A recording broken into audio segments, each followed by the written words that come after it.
¿no? O sea, y que te enfrenta al drama de nuestra salud pública, ¿no es cierto? Es decir, lo primero que tenga que venir hasta Lima para una atención de esta naturaleza. Y lo segundo es las condiciones de absoluta precariedad, es decir, ¿dónde duermes? ¿Dónde comes?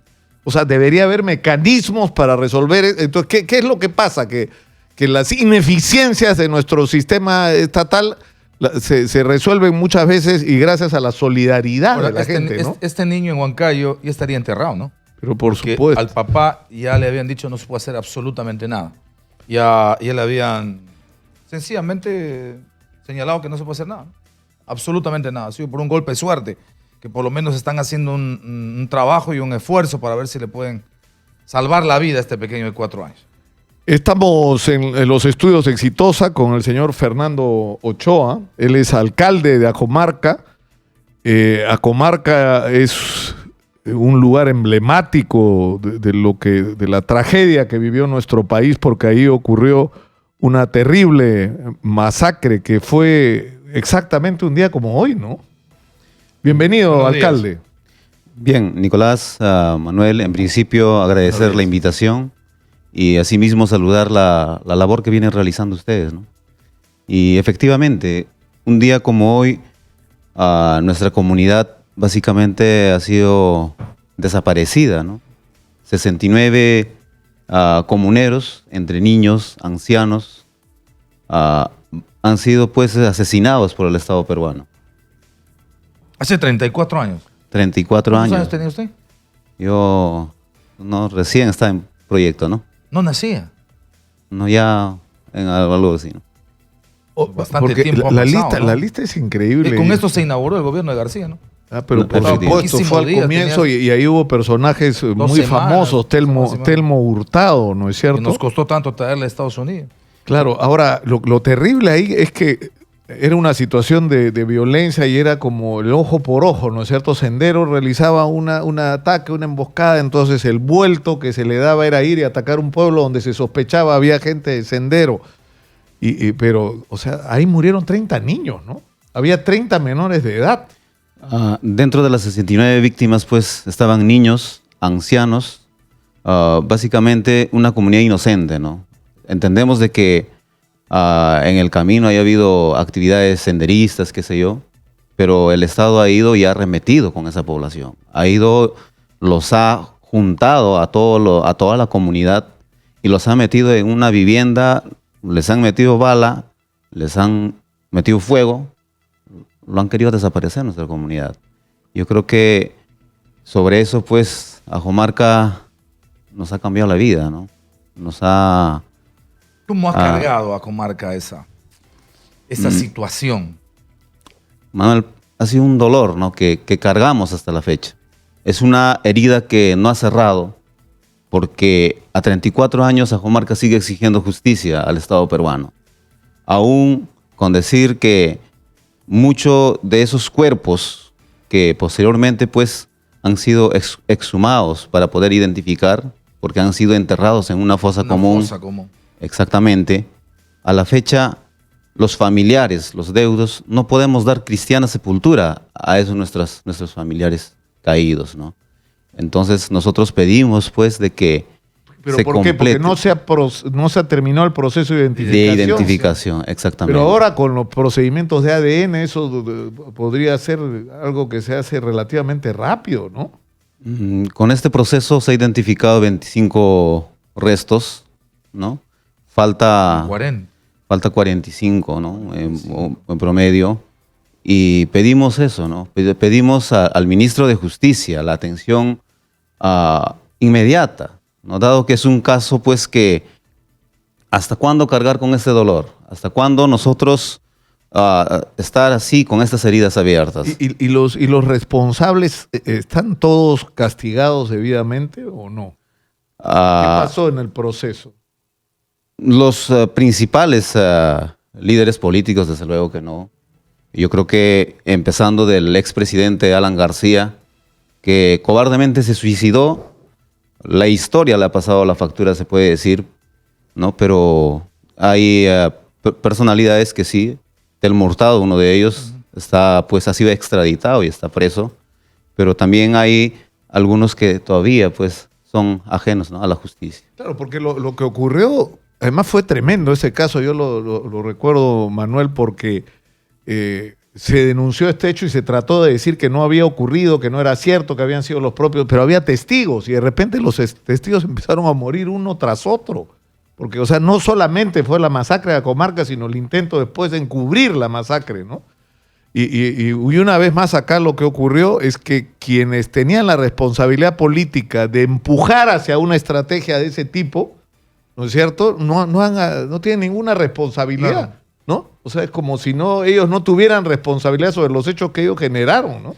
Efectivamente, ¿no? Yo creo que el Estado tiene la responsabilidad de que ha habido este acontecimiento, pero sobre eso, ¿no?, ¿qué ha habido, no? No, si de hecho hubiéramos aplicado la teoría de la autoridad inmediata que se aplicó con Fujimori, hace rato Salas no se hubiese asesinado, estaría preso, ¿no? Él y varios más, por supuesto. No solamente los acontecimientos de Ajomarca, ¿no? Yo creo que son muchos sucesos que está de Callar, distintos muy sonados, pero nosotros entendemos también que queremos cerrar esa etapa, ¿no? Queremos cerrar esa etapa, casualmente. ¿Ustedes sienten que se cerraría con la entrega de esos restos, con la identificación de los cuerpos, con el entierro? Porque eso forma parte, por supuesto, de nuestra cultura, ¿no? Darle cristiana sepultura y mantener ese vínculo, porque nosotros los peruanos, en general, en nuestra cultura, mantenemos el vínculo con nuestros muertos. ¿Sienten que eso podría cerrar una parte de la etapa y, por supuesto, todo lo que significa la justicia, ¿no? Desde luego, es parte del proceso, porque uno tiene, pues, a lo menos un lugar donde calmar ese dolor. Y lo otro es de que también queremos, pues, que se repare a Ajomarca, ¿no? No solamente es que haber atropellado a la comunidad, esto ha generado desplazamientos, muchas personas tenían que huir por sus vidas, esto ha generado pobreza, más de 80% de pobreza en Ajomarca, y olvido, porque después de eso el Estado no ha venido, acá hemos cometido un atropello y cómo lo resarcimos.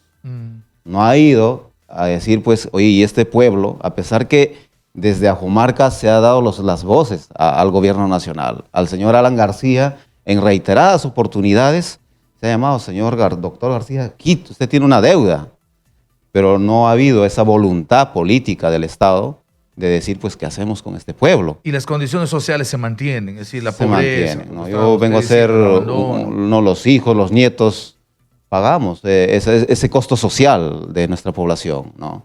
Yo tengo una responsabilidad inmensa, de repente, como autoridad local de mi pueblo, y esa demanda, poder atender, es bastante complicado. ¿Cuántos pobladores tiene Ajomarca? Ajomarca, el distrito tiene 5 comunidades más, un promedio de 2.500 habitantes dentro del distrito. ¿Cuánto recibe mensualmente de presupuesto el municipio? No, esa es otra realidad, ¿no?, que se tiene que cambiar. Ajomarca recibe un promedio de 33.000 de fondo común mensual, ¿no? 33.000. No pasan de $500,000 anual, y con ese presupuesto nosotros tenemos que atender las demandas de educación, salud, múltiples de nuestro distrito, y prácticamente un presupuesto ínfimo que solo nos alcanza a veces para poder costear el tema de funcionamiento, ¿no? Y hoy en día, que otra situación es de que el Estado nos implementa un montón de normativas, ¿no? Nos exige que tenemos que tener muchas situaciones, y el presupuesto, pues, es bastante ínfimo en Ajomarca. Le agradecemos mucho al señor alcalde de Ajomarca, el señor Fernando Ochoa, por estar con nosotros, y yo creo que esto y dar este mensaje, ¿no? Claro, porque esto es algo que no podemos olvidar, además, en otro sentido, no solo en el sentido del resarcimiento y del hacer justicia, sino del aprender la lección. Porque había gente en el Perú que pensaba que la guerra con Sendero Luminoso se ganaba con Ajomarca, se perdía con Ajomarca. Si esa estrategia se hubiera generalizado, hoy día el Perú estaría en guerra. Porque esa sería la situación en la que estaríamos viendo. No hubiera acabado nunca esto, pero gracias a Dios esa estrategia cambió. ¿No es cierto? Se comenzó por entender que había que aliarse con las poblaciones y no enfrentarse a las poblaciones. Y eso fue lo que marcó el cambio, pero definitivo y radical de la guerra contra Sendero Luminoso. Por eso fue que se le ganó. Pero en fin, Bueno, hay gente que hasta el día de hoy no termina de entender lo que pasó, ¿no? Qué mal resumen, porque 34 años después tenemos que decir que no se han cicatrizado las heridas, no se han cerrado las heridas y que la deuda con Ajomarca no Sigue solo tiene que pendiente. ver con los deudos, sino en general con la gente que sigue viviendo en condición de pobreza y de abandono en ese distrito. No hemos aprendido la lección, Manuel. es una pena, realmente. La verdad que para mí, yo convivo con mis familiares y la mayor parte ahorita de habitantes en Ajomarca son adulto mayor, son ancianos, son los sobrevivientes y no tenemos una atención para ellos, ¿no? Ellos exigen, demandan, muchos ya en este camino de exigir justicia ya fallecieron, se están yendo poco a poco y todavía sin poder enterrar a sus familiares, ¿no? Entonces nosotros pedimos pues de repente mediante este medio al ministro de Justicia que se acelere ese proceso. Asimismo también que se continúe con el proceso de reparación y al gobierno nacional atender pues las necesidades, los proyectos. No solamente es hacer un daño en una parte de nuestro Perú, Ajomarca, sino también cómo nosotros levantamos estas poblaciones, ¿no? Correcto. Muchas Así es. gracias por estar Alcalde, acá, muy señor gentil. alcalde, y ojalá que su mensaje sea escuchado. Nos vamos a la pausa, volvemos con más. Esto es Exitosa, la radio del Perú.